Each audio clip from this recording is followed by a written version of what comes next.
Okay, so back in 2023, when I was in junior high, our class took a farewell trip to Bali in May.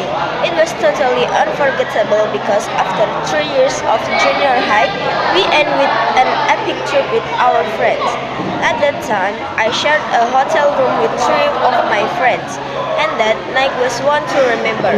We ordered gachuan for dinner, ran wild in the lobby, pressing the elevator button randomly, and even pranked the room next door by ringing their doorbell. I know, a bit naughty and playful, but that's what made the memories of hanging out with my friend even more special.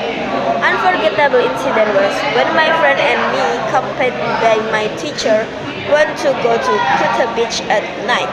Our intention was just to look around the beach area at night.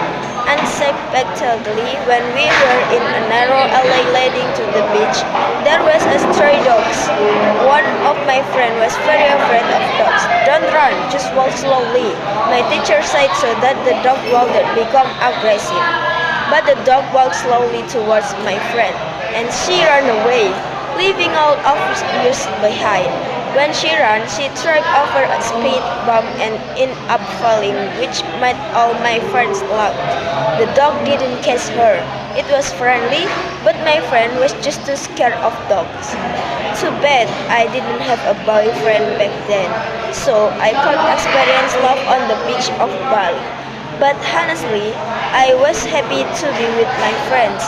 I could enjoy the moments we spent together as we were about to part ways to the next level of education. Now, my friend and I have official parents. Only some choose vocational school, while the rest went to senior high school.